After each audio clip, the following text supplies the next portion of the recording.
हाय, good morning. कैसे आप लोग? और हालात देश के बहुत ख़राब हैं, सभी जगह पे ख़राब हैं। कोई भी ऐसा कंट्री में मेरे ख्याल से स्टेट नहीं होगा जहाँ पे हालात ख़राब नहीं होंगे, और हर रोज़ नए नए रिकॉर्ड टूटते जा रहे हैं।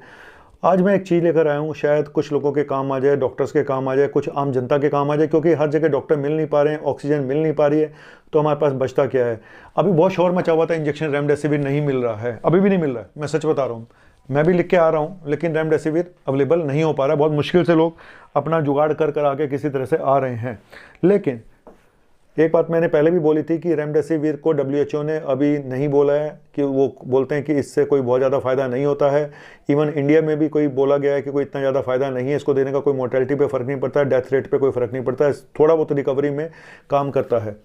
मैं आपको एक बात बताता हूँ, पिछले हफ्ते से रेमडेसिविर की प्रॉब्लम आ रही है। जिन लोगों को रेमडेसिविर नहीं मिला वो भी ठीक हो गए, जिनको लगा वो भी ठीक हो गए, जिनको नहीं मिला वो भी ठीक हो गए।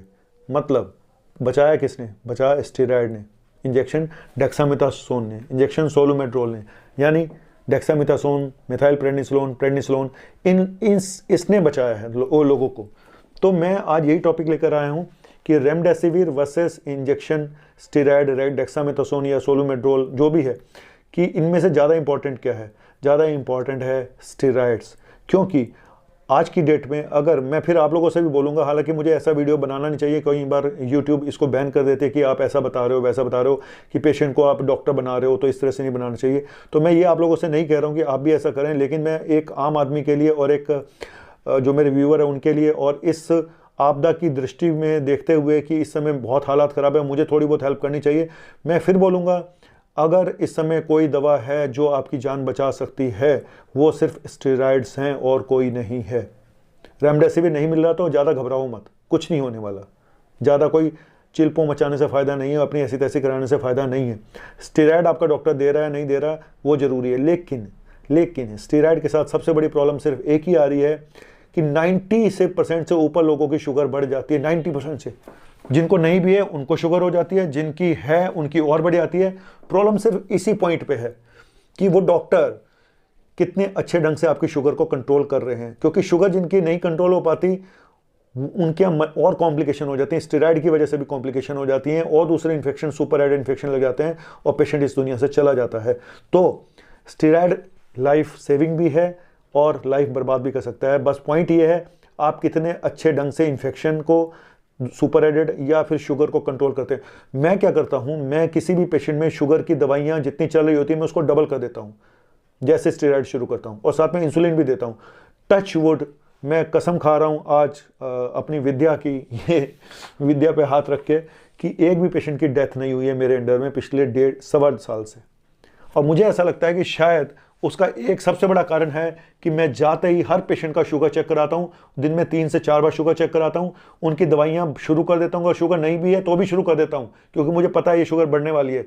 देखते रहते हैं, जैसे हमें घंटी बजती है हम शुगर कंट्रोल करने लगते हैं। 90% पेशेंट की शुगर बढ़ जाती है, चाहे आपको शुगर हो या ना हो, और जिनको है उनकी तो पूछो मत, 500-500 शुगर चलती है।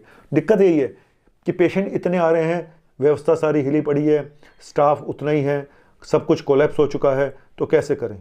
तो लेकिन मैंने आपको बता दिया, जान सिर्फ स्टेरॉयड से ही बचती है। लेकिन उसके साथ मैं क्या करता हूँ, मैं एंटीबायोटिक भी देता हूँ, स्टेरॉयड भी देता हूँ, और शुगर भी कंट्रोल करता हूँ।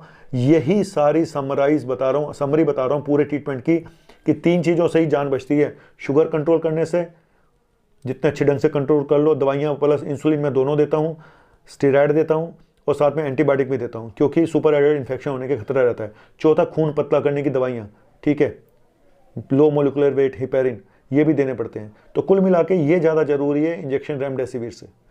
यही एक बताना था कि अगर रेमडेसिविर नहीं मिल रहा है तो कोई घबराओ मत, ऐसा कुछ नहीं है कि कोई आफत आ जाएगी। मैंने आपको बता दिया कि टच वुड, और मैं भगवान से यही प्रे करता हूँ कि मेरे अंडर में किसी की डेथ ना हो, जैसे अभी तक नहीं हुई है, और बहुत ही क्रिटिकल पेशेंट निकल के आएंगे। कभी मौका मिलूंगा तो उनके साथ बैठ के वीडियो बना दूंगा। अभी वीडियो बनाने का मुझे नहीं लगता कोई ज़्यादा ये काम है कि आपको मैं कैसे अवेयर करूं, इग्नोर, और कैसे मैं डॉक्टर्स को बताऊं जो जूनियर डॉक्टर्स हैं कि कैसे जान बचानी है। जान बचाने का मैंने तरीके बता दिए हैं कि जान बचाने का तरीका सिर्फ एक ही है, स्टेरॉयड, शुगर को कंट्रोल करो, इन्फेक्शन को कंट्रोल करो, और चौथा, जितना जल्दी जाओ जितना लेट करोगे उतना मुसीबत में फंस जाओगे, फिर वापस नहीं आ पाता इंसान।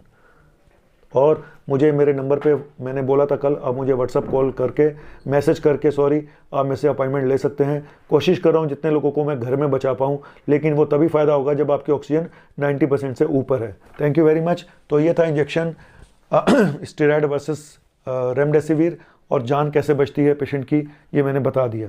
Thank you very much. आपका अपना डॉक्टर नवनीत कालरा। हालात बहुत ख़राब हैं, इसीलिए फिर बोलूँगा घर में रहिएगा। इस समय वायरस हवा में भी है, हवा से फैल रहा है, तो अगर आप सोचें कि आप किसी कांटेक्ट में नहीं आए फिर भी आपको हो गया, जी हाँ बिल्कुल हो सकता है। अगर मास्क आपने नीचे उतर दिया बाहर जाके, भले ही वहाँ पे कोई नहीं है अगल बगल, लेकिन उस हवा के थ्रू भी एयरबोर्न डिजीज़ भी हो रही है। इसलिए मास्क ही सबसे बड़ा आपका, मैं बोलता हूँ विमल विमल, वैक्सीनेशन और मास्क